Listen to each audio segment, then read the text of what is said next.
Hi guys, welcome back to my channel. Welcome to the new video. So this video is about MEXT scholarship.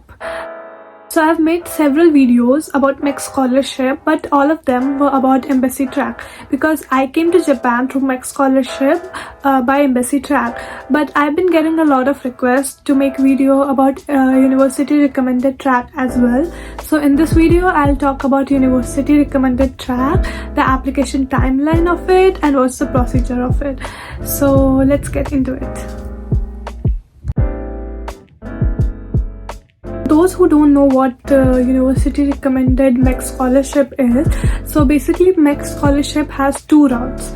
Which first one is embassy recommended track and second one is university recommended track. I've made several videos about embassy recommended track, so you can check them out if you don't know what it is. And second one is university recommended track, where the university recommends the application to the MEXT. So you don't have to go to embassy, you have to go to university first.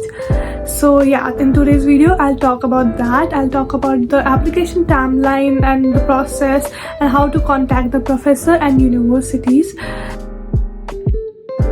I want to mention the differences between embassy recommended track and university recommended track. So one of the major difference is that in university recommended track you get to choose, apply to only one university, whereas in embassy recommended track, if you pass the embassy round, you get the chance to choose and apply to 3 universities. So yeah, that's one of the major difference. And another is that you have to come to Japan in fall semester only, which means if you apply through university recommended track, which means you arrive in Japan around September or October, whereas in embassy recommended track you get to choose whether you arrive in spring semester or fall semester. And in university recommended track you won't get the chance to study Japanese language, so that Japanese language training is not mandatory, whereas in embassy recommended track you have to study 6 months of Japanese or 1 year of Japanese language depending on your course. So one more difference is that the university will decide in university recommended track that you come to Japan as degree seeking student or research student. So in embassy recommended track you can come to Japan as a research student first, then give the entrance examination and then start as a degree seeking student. But in university recommended track you don't have a choice. If the university says that you come to Japan as a research student, then you have to come as a research student, but they want you to start as a degree student and give your take your examination before coming to Japan, the entrance examination. Even though you pass the MEXT scholarship, they will take the entrance examination for the university. So because if they want to start they want you to start as a degree seeking student, so it depends on the university how they want you to call, as a degree seeking student or as a research student. So the application timeline of university recommended track varies from universities to universities, but majorly the deadline is around early mid-November to early January. So but yeah, you have to check about the university that you want to apply. You can check their website and see what's their deadline and you can apply accordingly. But in university recommended track you have to mail the professor in order to get the letter of acceptance. So for that you can start mailing the professors from July or June or September, August. You can do that. This is the time that you need to mail the professor so that you can get all your documents before the deadline. So the next question is, who can apply to the university recommended track? So mostly I've seen the people who are pursuing postgraduate, research, masters or PhD, they can apply for university recommended track. And again, you can check the university that you want to apply to and see if they are accepting through university recommended track or not, and what majors, what courses they are accepting. And so far I haven't seen that they are accepting any undergraduate students. They are mostly for postgraduate students. So yeah, postgraduate students can apply through university recommended track. So next comes the eligibility criteria. So the eligibility criteria is same as MEXT embassy recommended track, which is like the participant must be under the age of 35 and for 35 or 40 for like your course. You can see that on the website. And the applicant must not be a Japanese citizen, and you should have completed, if you are applying for masters, then you should have completed your bachelor's and your school, which is like minimum 16 years of education, and yeah, things like that, which is similar to eligibility criteria of embassy recommended track. So you can check the website out for that. So some university have the criteria that your GPA should be above like 3 out of 4 scale, and some university have the criteria that your GPA must be above 2.3 or 2.5 out of 3 scale. So you can convert your GPA according to the grade that the university wants. On the you can find the GPA converter on online website. So you can convert your GPA if you have like on 10 scale, or if you have percentage. So you can convert your GPA out of 4 or out of 3 scale on the website, online website. So you can check that. So now I want to tell about the process of university recommended track. So at first you need to contact to the professors or to the universities. Again, it depends from universities to universities. Firstly, in some university, they will say that you have to contact the university, the admission office, the international admission office, then you contact the professor. Some would say that you contact the professor directly, and if they agree to give you a letter of acceptance, then you contact the international office. So it's better that you check the university's website and see what's the procedure is. So it depends. Firstly, you have to either contact the professor, or firstly you have to contact either the university. It's better to email the university first and ask them what the process is if it's not clearly mentioned on the website. So you can mail the university and ask them you should contact to the professor, or they will contact the professor in behalf of you, because some university does that as well. The international office will contact the professor in behalf of you.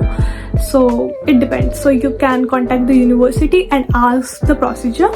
The second step would be, if you contact the professor, you will have to mail them in order to get a letter of acceptance. So I will tell in further part what to mail the professor in brief. So I'll tell about that. But yeah, you have to mail the professor and ask them for a letter of acceptance. So if they agree to give you a letter of acceptance, so they can take a test or interview, or they can give you some task. It depends on the professor and on the lab that how they want to recruit you. But if they agree and then they give you the letter of acceptance, then you contact the university with all the documents that you have, all the necessary MEXT documents that you have. You contact them that I have collected the letter of acceptance from the professor from this lab, and I want to apply for the MEXT scholarship from university recommended track. So next process would be, some university have a portal for it. Some would say you have to register on this portal for applying for university for MEXT scholarship to university recommended track, or some university would have their different procedure. Some would say that you have to send the application, all the documents through mail to them. So it depends. It totally depends on what university you are applying to. So according to that, you send your documents, you apply through your documents, and then they will do the screening. The university will do the screening whether they want to accept you or not. So in university recommended track, the seats per university is very less. So yeah, it's kind of competing, it's very competitive environment because the seat is very less. So they will select you on the basis of your research proposal, letter of acceptance, and all other documents.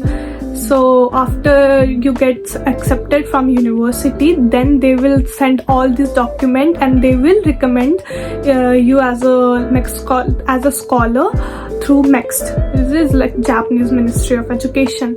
So after that, the final result will be of MEXT, same like a embassy recommended track, where the final result, the final document is sent through embassy to MEXT, but here the final documents is sent through university to MEXT, and then final result would be out from MEXT, and then they will inform you whether you got selected for the scholarship or not. So now talking about how to choose the university. So here you have to be very careful because you only get one chance to apply to one university, and the seats per university for MEXT university recommended track is very less. So you have to be like very thorough in your research. You have to see which lab do you want to go and which university that you want to go and under which professor you want to work. So you have to do your research very thoroughly. One tip that I want to give while choosing the university for university recommended track for MEXT is that if you see that your current university have any partnership with any Japanese university, they have any MOU with any Japanese university, it's best to apply to that university because then your chances are high. They will give the preference to the partner university student rather than the non-partner university student. So if you see, you can contact to your current existing university and you can see if they have any MOU or any partnership with any Japanese university, and you can check if that university gives MEXT scholarship through your university recommended track or not. Then you can apply to that university. Other than that, you can do your research while going to the university's website, and you can see what courses they have, and you can see if they have your courses or not, the courses that you want to study. And then you can see the faculty list. You can make a list out of it, and you can see like what lab and what professor aligns best with your research interest, research area, and yeah, you can make list according to that, and you have to like see all the aspect of it, and you can apply to the universities. About the documents that you need to submit, it again depends on what the university want, or the university that you are applying to. You have to see that what they want, what documents they want. Mostly it's gonna be your academic transcript, your graduation certificate, and your letter of acceptance, a letter of recommendation, and yeah, most of the time it's gonna be that. Again, you have to check all the documents very clearly by going to the university website and see what specific things they want, and if they want it in English or if they want to translate it in Japanese or things like that. You have to see everything very clearly and then send the documents according to that. So now talking about how to get a letter of acceptance and how to mail the professor. So firstly, you have to make a list. As I mentioned, you have to make a list of the universities that you want to go and the professors that you want to work with, the lab that you want to work with. After that, you can start mailing the professors. So you can start, you can see the basic templates. There are many templates available online, but you should not cut and copy paste from those templates, from those sample email. Make them personalized, make them write them in your own words. But a basic template, like a basic mail, should include these answer to these questions, like why did you mail this, why did you want to work with this professor, why do you want to study in this university and this lab.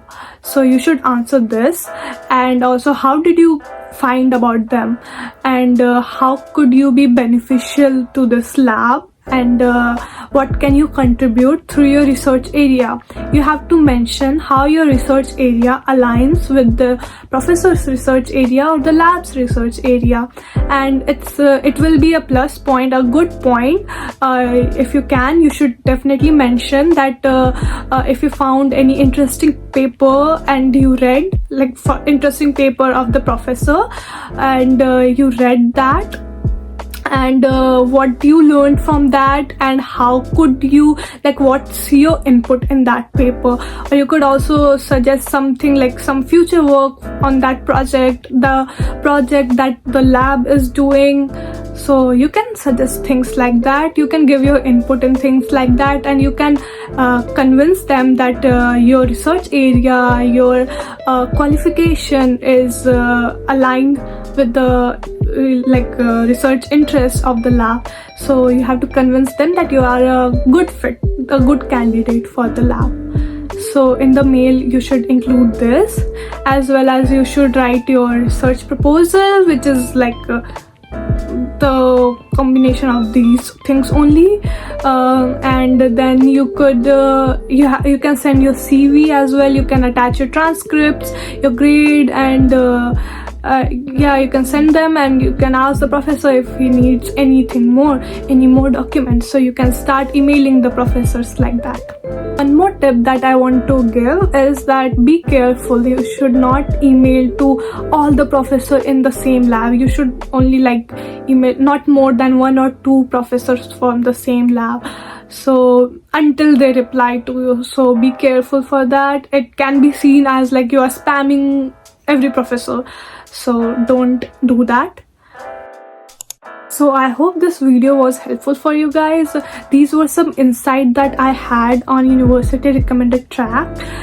So as I'm not a university recommended MEXT scholar, so I'm not 100% sure about all the little process and procedure of it. So it's better you contact the university directly, because in university recommended track, the process and the procedure and the application timeline, everything's depend mostly and varies mostly according to universities. So it's like important that you contact the university directly and ask them, so that you can get a clear insight on it.